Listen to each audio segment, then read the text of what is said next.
வணக்கம். ஸ்ரீ குருப்பியோ நமக. ஸ்ரீ கற்பக விநாயக பெருமான் திருவடிகளே போற்றி போற்றி. ஸ்ரீ வள்ளி தேவசேனா சமேத சிவஞான சுப்பிரமணிய சுவாமி பூர்ண நல்லாசிகள்.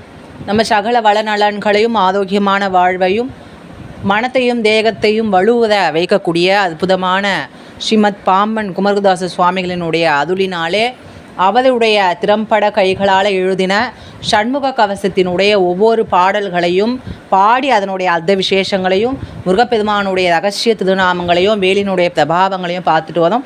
இந்த பதிவில் என்ன பார்க்க போதும் அப்படின்னா, ஷண்முக கவசத்தினுடைய 14வது பாடலாகிய பாடலை நம்ம சிந்திக்க உள்ளோம். அதனால் இந்த பகுதியில் எதை முன்னிட்டு வருகின்றது அப்படின்னு பார்க்கும்பொழுது, உயிர்மெய் எழுத்துக்களில் ஞா அப்படின்னு சொல்லக்கூடிய 4வது எழுத்தினை முன்னிட்டு இந்த பாடல் அப்படின்றது நமக்கு அமைந்திருக்கின்றது அப்படின்னு பார்க்குறோம்.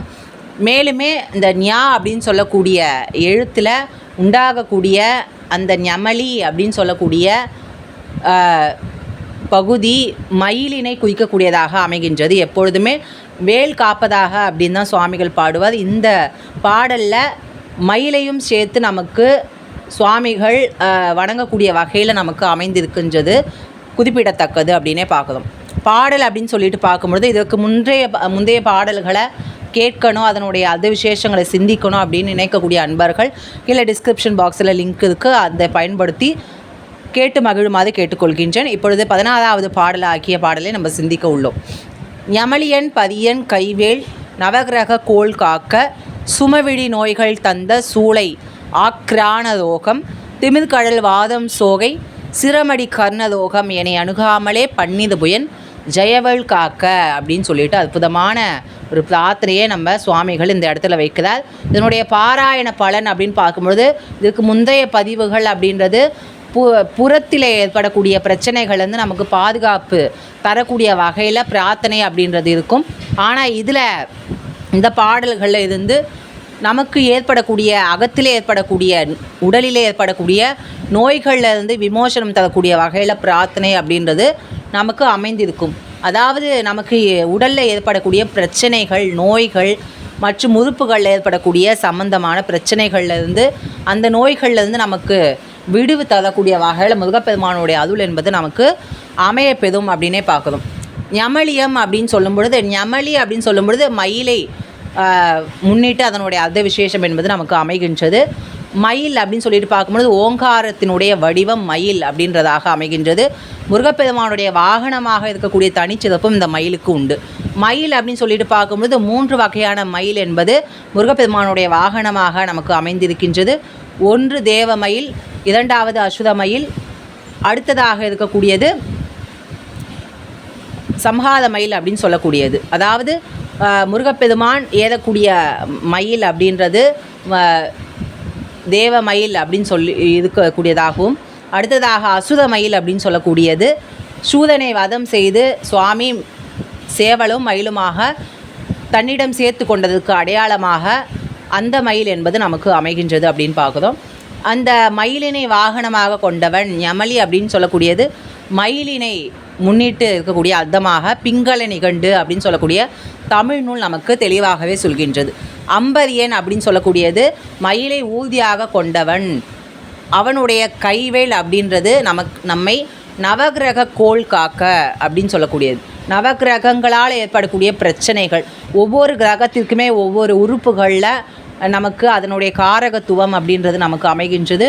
அது போலவே இந்த நவகிரகத்தினால் ஏற்படக்கூடிய தோஷங்களில் இருந்தும் அவை தரக்கூடிய நோய்களில் இருந்தும் நம்மை பாதுகாப்பதாக வேண்டி இந்த பிரார்த்தனையை சுவாமிகள் முருகப்பெருமானுடைய வேலுக்கு வைக்கின்றார் அப்படின்னு பார்க்குறோம். அடுத்ததாக சுமவிழி நோய்கள் தந்த சூளை ஆக்கியதான ரோகம்.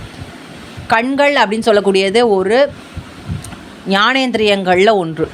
அதாவது முகத்தில் இருக்கக்கூடிய அந்த கண்கள் அப்படின்றது மிகவுமே ஒரு முக்கியமான இடத்தை வகிக்கின்றது அப்படின்னு பார்க்குறோம். தியானத்தின் போதுமே அந்த கண்களை முன்னிட்டு விழி செல்லும் இடத்துல தான் நம்முடைய மனம் செல்லும் அப்படின்ற வழக்கும் நம்மிடையே உண்டு. அதனால் அந்த கண்கள் அப்படின்றது மிக மிக முக்கியம். அந்த அழகான பூ போன்ற கண்கள் ஏற்படக்கூடிய பிரச்சனைகள், கண்கள் ஏற்படக்கூடிய சிவப்பு நோய், உலர் கண்கள், கிளைகோமா என்று சொல்லக்கூடிய நிற குருட்டுத்தன்மை, அதாவது கலர்ஸே அவங்களுக்கு தெரியாது, எல்லாமே கருப்பு வெள்ளையாகவே தான் தெரியும். அடுத்ததாக கண்புரை என்று சொல்லக்கூடிய கேட்ராக்ட் அப்படின்னு சொல்லக்கூடிய நோய்கள். இதுபோல் நிறைய பிரச்சனைகள் இருக்குது. கண்ணில் ஏற்படக்கூடிய அழுத்தம், இதுபோல் அனைத்து பிரச்சனைகளையும் நீக்கக்கூடியதாக இருக்கக்கூடிய அந்த வல்லமையை முருகப்பெருமானுடைய வேல் என்பது நமக்கு கொடுப்பதாக அப்படின்னு நம்ம இந்த இடத்துல பிரார்த்தனையை வைக்கின்றோம். அடுத்ததாக சூளை அப்படின்னு சொல்லக்கூடிய நோய், வயிற்று வலி. திருநாவுக்கரசு பெருமானுக்கு சிவபெருமானால் கொடுக்கப்பட்டுள்ள நோய் தான் அந்த சூளை நோய் அப்படின்னு சொல்லக்கூடியது. அந்த சூளை நோய் பொறுக்க முடியாத காரணத்தால் தான் திருநாவுக்கரசு சுவாமிகள் கூச்சாயினவாத விளக்ககளில் கொடுமை பல செய்தன நான் அறியேன் அப்படின்னு சொல்லக்கூடிய அற்புதமான தேவார பதிகத்தை நமக்கு கொடுத்துருக்கார். அந்த பதிகத்தை பாடி தான் அதோடைய சூளை நோய் அப்படின்றது தீர்ந்தது அப்படின்னு பார்க்குறோம். அதனால் இந்த சூளை அப்படின்னு சொல்லக்கூடிய நோய், ஆக்கிரான ரோகம் அப்படின்னு சொல்லக்கூடியது மூக்கில் ஏற்படக்கூடிய பிரச்சனைகள், மூக்கிலேருந்து நீர் வடியக்கூடியது, சளி தொந்தரவுகள், ஆஸ்துமா போன்ற பல பிரச்சனைகள் இந்த மூக்கிலே சம்பந்தப்பட்ட நோயாக தான் நமக்கு வருகின்றது. அடுத்ததாக திமிர் கடல் வாதம் அப்படின்னு சொல்லக்கூடியது முடக்குவாதத்தை சார்ந்த ஒரு நோய். அந்த நோய் அப்படின்னு பார்க்கும்போது திமிர் அப்படின்னா நிமிரக்கூடிய வகையில் அமையும். அது மடங்கவே மடங்காது. கைகள் அவர்களுடைய விரல்கள்லாம் பார்த்தோம் அப்படின்னா கைகளை மடக்கவே முடியாது. ஏன்னா நீதினுடைய தன்மை, நீரும் வாதமும் சேர்ந்து மிகவும் ஒரு அசௌகரியத்தை அவர்களுக்கு கொடுத்து கொண்டே இருக்கும். அந்த நோயை தான் திமிர்கடல் வாதம் அப்படின்னு சொல்லக்கூடியது. அடுத்ததாக சோகை நோய் என்று சொல்லக்கூடிய இரத்த சோகை நோய். இரத்தம் மிகவுமே குறைவாக இருக்கக்கூடிய பிரச்சனைகள், நிறைய அனிமியா என்று சொல்லக்கூடிய நோய்கள், நிறைய தாய்மார்களுக்கும் குழந்தை பேறு வாய்க்கப்பட்ட பெரும் தாய்மார்களுக்கும் இந்த நோய் என்பது மிகவுமே அதிகமாகவே காணப்படும். மேலுமே நிறைய பெண்களுக்கும் இந்த சோகை நோய் அப்படின்றது நிறைய அளவில் இருக்கிறத நம்ம பார்க்கலாம். அதனால் அந்த சோகை நோய், சிரமடி கர்ணரோகம், சிரத்திலே கீழே இருக்கக்கூடிய அந்த கர்ணம் அப்படின்னு சொல்லக்கூடியது காதுகள். கர்ணரோகம் அப்படின்னா காது சம்பந்தப்பட்ட நோய்கள், காதிலே சீர்வழிதல், சரியாக காது கேளாதது மற்றும் காதுகளில் இரைச்சல் உண்டாகி கொண்டே இருக்கின்றது போன்ற பல பிரச்சனைகள் காது சம்பந்தப்பட்ட நோய்கள் அப்படின்னு நம்ம சொல்கிறோம். இந்த நோய்கள் எதுவாக இருந்தாலுமே எண்ணெய் அணுகாமல், எண்ணெய் பாதிக்காத வகையில் இருக்கக்கூடிய வகையில் பன்னீர் புயன், அதாவது 12 தோள்களை உடைய முருகப்பெருமானுடைய அந்த வேள் அப்படின்றது ஜெயவேள். ஏன்னா சுவாமியினுடைய வேள் அப்படின்றது வெற்றியை மட்டுமே தரக்கூடியது.